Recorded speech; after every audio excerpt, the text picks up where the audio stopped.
আজব মানুষের সঙ্গে ঘর করতে গিয়ে আমার জীবনটা প্রায় শেষ। আজকে বরের সঙ্গে আমার এক প্রকার যুদ্ধই হয়ে গেল। তো হ্যালো এভরিওয়ান, কেমন আছো সবাই? আশা করি সবাই ভালো আছো, আমিও ভালো আছি।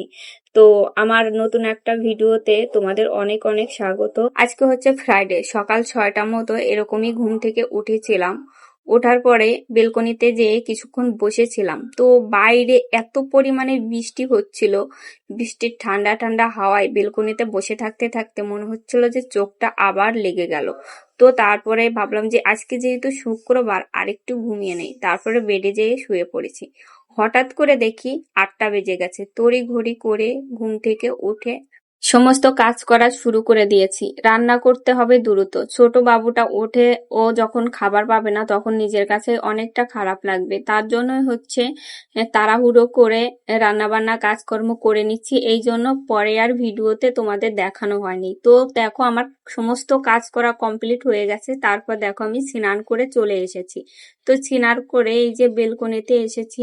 বাইরে সকাল থেকেই বৃষ্টি হচ্ছিল, এখন একটু রোদ বেরোচ্ছে, কিন্তু একটু রোদ দেখা যাচ্ছে আবার বৃষ্টি, এই হচ্ছে। মানে রোদের ভিতরই বৃষ্টি হচ্ছে, তার জন্য আর কি কাপড় চোপড় গুলো বেলকনিতে নেড়ে দিলাম। এখন হচ্ছে আমার কাজ যেগুলো করতে হবে, আগে প্রথমে ঠাকুরের পূজা দিতে হবে। ঠাকুরের পূজা দিয়ে তারপর বাদবাকি যা কাজ আছে সবই করতে হবে। তার জন্য বেলকনি দেখো গাছে কত সুন্দর সুন্দর ফুল ফুটেছিল, এই ফুল দিয়েই আমি পুজো করি।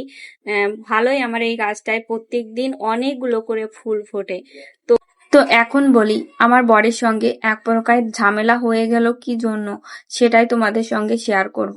তার আগে তোমরা একটা বিষয় দেখো, বাইরে বৃষ্টিতে কতটা জল জমে গেছে। এই বৃষ্টির জলে বাচ্চারা কি সুন্দর খেলাধুলা করছে। হ্যাঁ, আমার দেখে ভালোই লাগছে। আর আমার বাবু সোনা তো সে বলছিল, ও মা আমি এখানে যাব, আমার জানলা থেকে ছুঁড়ে নিচেই ফেলে দাও।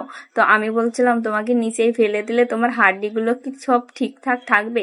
তো এখন দেখো তোমাদের মেন বিষয়টা জানাবো। দেখো আমার কাজ করতে করতে ঠিক 12টা বেজে গেছে, এখনো ঘুমোচ্ছে, তার ওঠার কোনো নামগন্ধ নেই। তার জন্য দেখো ধাক্কা দিয়ে বেড থেকে উঠিয়ে দিলাম। তারপর এখানে চলে আসলাম ঠাকুরের পূজা করতে। আসলে এরকম ছুটির দিন পেলে সে যদি সারাটা দিনও সে যদি এরকম ঘুমিয়ে থাকে তার কোনো সমস্যা নেই, সে সারাটা দিন ঘুমাতে পারে। আর আমার খুবই বিরক্ত লাগে, চোখের সামনে এইরকম যদি সারাদিন কুমিরের মতো পড়ে পড়ে ঘুমায় তাহলে কতটা মেজাজ গরম হয়। তো যাই হোক, ওর সাথে ওই রকম রাগারাগি করে উঠে দিয়েছি, কিন্তু ও আমাকে কিছু বলেনি। তারপর উঠে যেয়ে ফ্রেশ হয়ে নিয়েছে। আর এদিকে আমরা ফ্রেশ হয়ে, মানে আমিও ফ্রেশ হয়ে খাবার খেয়ে নিয়েছি। আজকের ভিডিওটা এই